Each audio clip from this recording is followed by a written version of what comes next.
إلى حراج أبو حيدر العولقي، ونهدي هذا الدرع تحت شعار خلي الشعب يسوقهم.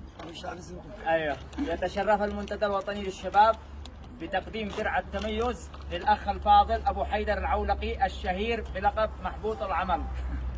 هذا التكريم يأتي عرفانا وتقديرا لجهودها الجبارة في إطلاق حراج للسيارات النظيفة والممتازة، محققا حلم امتلاك سيارة لائقة بأسعار زهيدة في متناول الجميع، وهذا عمل وطني وإنساني يجسد أسمى معاني العطاء وخدمة المجتمع، وأستحق بذلك وسام التميز بجدارة، متمنيين له مزيدا من التقدم والازدهار، والله الموفق. وخلوا الناس يسوقهم. شكرا للأخوة الأخ بسام الجعدي والأخ هو هذا الأخ بسام الجعدي وهذا الأخ كنعان الجعدي كنعان هادي، يعني احرجوني، وهذا كله ما استاهلوش ابو حيدر، والله ان انا قال ما استاهلش اي حاجه.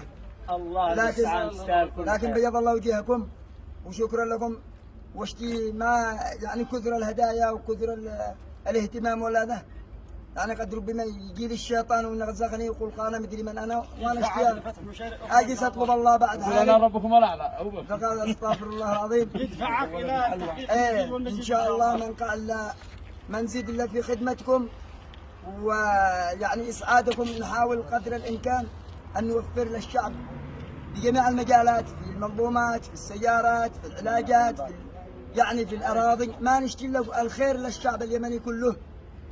وبيض الله وجهكم في هذا المنتدى الوطني للشباب، وما نش قادر ما اقول، لكن انا خايف لا قدر الله بشيء سمعه ولا تشبيه ولا واحد يعني حمله علي ولا حتى عملوا حاجه بغير رضا، يرجع كل واحد يجي يشيل حقه، هذا يشيل الدر. لا هو الشعب اليمني كل ان الدنيا بخير. لو كل نيتهم بس انهم يصلحوا نيتهم زي مصلحه ابو حيدر، ان احنا بخير ونعمه وعافيه ان شاء الله، انهم يصلحوا نيتهم ويهربوا لهم من المحاكاه والدحس، وليش ابو حيدر وليش عمل. يا اخي خلوا الناس بحالهم، وهم انفسكم لا تهموش الناس، بعد الناس تلفتوا حولهم. خلوا الناس يطلبوا الله، خلوا الناس والله العظيم لو نيتهم الشعب اليمني نفس نيه هذا الشخص ان احنا عايشين ملوك. هذا شخص احبه الله، الله احبه، وانا اعقب على كلام الاخ الله يوفقه.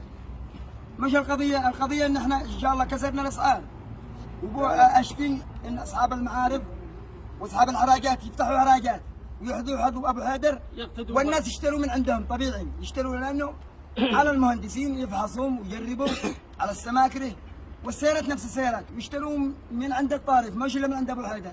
اهم شيء انه نوفر الاسعار ولخدمه المواطن، ويشتروا من اي حراج. كل واحد يصبح على الله، وان شاء الله اصحاب المعارض انهم ينافسوا ابو حيدر بهذه الصفات، ونتمنى انه يرخصوا. والله يرزقك ابو حيدر وان شاء الله انه ربي يحافظ وربي يحافظ عليها ان شاء الله ويسترنا. محبوب العمل هذا هو سلطان العسير، نولع ونعمل كل حاجه للشعب اليمني، لانه لا قدر الله وبجزوا حقهم بعد حاجه شيء يسبى الغدر. خلوا الناس ان شاء الله نشتي الناس كلهم خلوا الناس يسوقوا، خلوا الناس يسوقهم. يلا شكرا لكم بيض الله وجهكم. كذلك الاخ بسام الجعدي والنعم به.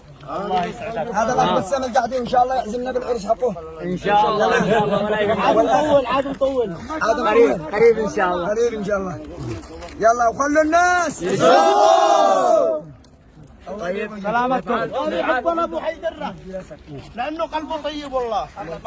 لحظة نفعل صورة جماعية. شكر للاخ عاهد الشبيبي المشهور القادم ان شاء الله. محبط العمل لك. هذا له دور كبير في المجتمع، رجل خير، رجل يعني يحب يعني يسعي في الخير لجميع الناس.